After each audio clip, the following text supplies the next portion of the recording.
ಎಲ್ರಿಗೂ ನಮಸ್ಕಾರ. ಇದು ಇವತ್ತಿನ ಮಿನಿ ವ್ಲಾಗ್. ನಾನು ಬೆಳಿಗ್ಗೆ ಎದ್ದೊಳಕ್ಕಿಂತ ಮುಂಚೆನೇ ನಮ್ಮ ಅಪ್ಪ ಬಂದು ಏನೋ ಒಂಚೂರು ಲೆಕ್ಕ ಬರಿ ಅಂತ ಹೇಳ್ತಾಯಿದ್ರು. ಸೊ ಎದ್ದೆ ನಿದ್ದೆಗಣ್ಣಲ್ಲೇ ಲೆಕ್ಕ ಬರೆದು ಫ್ರೆಶ್ ಅಪ್ ಎಲ್ಲ ಆಗಿ ಎಲ್ಲ ಕೆಲಸ ಎಲ್ಲ ಮುಗಿಸಿ ಮೈಸೂರಿಗೆ ಹೋಗಬೇಕಿತ್ತು ಸ್ವಲ್ಪ. ಸೊ ಅದಕ್ಕೆ ರೆಡಿಯಾಗಿ ಇವಾಗ ಮೈಸೂರಿಗೆ ಹೋಗ್ತಾಯಿದ್ದೀವಿ. ಸ್ವಲ್ಪ ಶಾಪಿಂಗ್ ಮಾಡೋಣ ಅಂತ ಹೇಳಿ ಹೋಗ್ತಾಯಿದ್ವಿ. ನಾನು ಅಪ್ಪ ಅಮ್ಮ 3 ಜನನೂ ಹೋದ್ವಿ. ಅಪ್ಪ ಅಮ್ಮ ಗಾಡೀಲಿ ಹೋದರು, ನಾನು ಬಸ್ಸಲ್ಲಿ ಬರ್ತಾಯಿದ್ದೆ. 3 ಜನ ಹೋಗಂಗಿಲ್ವಲ್ಲ ಬೈಕಲ್ಲಿ. ಸೊ ಹಾಗೆ ಮೈಸೂರು ಮಾರ್ಕೆಟ್ಗೆ ಹೋಗಿ ಅಲ್ಲೊಂದು ಸ್ವಲ್ಪ ಫ್ಲವರ್ ತಂದು ನಮ್ಮ ದೊಡ್ಡಮ್ಮಂಗೋಸ್ಕರ.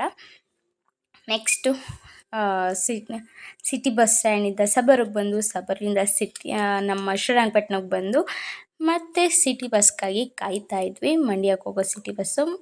ಅಲ್ಲಿಂದ ಬಂದು ಹಾಗೆ ಡೈರೆಕ್ಟ್ ಮಾಲ್ಗೆ ಹೋಗಿ ಒಂದು ಐಸ್ ಕ್ರೀಮ್ ತಿಂದು ಹಾಗೆ ಅನ್ನ ಸಾಂಬಾರು ತಿಂದು ಸಂಜೆ ನಾನು ಸೋಯಾ ಚಂಕ್ಸಲ್ಲಿ ಗೋಬಿ ಮಾಡಿದ್ದೆ, ಅದನ್ನು ತಿಂದ್ಕೊಂಡು ನಮ್ಮ ಅಮ್ಮನ ಜೊತೆ ಸ್ವಲ್ಪ ಟೈಮ್ ಸ್ಪೆಂಡ್ ಮಾಡಿಕೊಂಡು ಹಾಗೆ ನಮ್ಮ ಅಣ್ಣ, ನಮ್ಮ ಅತ್ತಿಗೆ, ನಮ್ಮ ದೊಡ್ಡಪ್ಪ ಎಲ್ಲ ಬಂದಿದ್ದರು. ಅವ್ರ ಜೊತೆ ಎಲ್ಲ ಚೆನ್ನಾಗಿ ಹರಟೆ ಹೊಡ್ಕೊಂಡು ನನ್ನ ಅಕ್ಕನ ಮಗನ ಕೈಲಿ ಸ್ವಲ್ಪ ತಲೆಗೆ ಮಸಾಜ್ ಮಾಡಿಸ್ಕೊಂಡು ಇವತ್ತಿನ ಈ ದಿನನ ಮುಗಿಸ್ತಾ ಇದ್ದೀನಿ.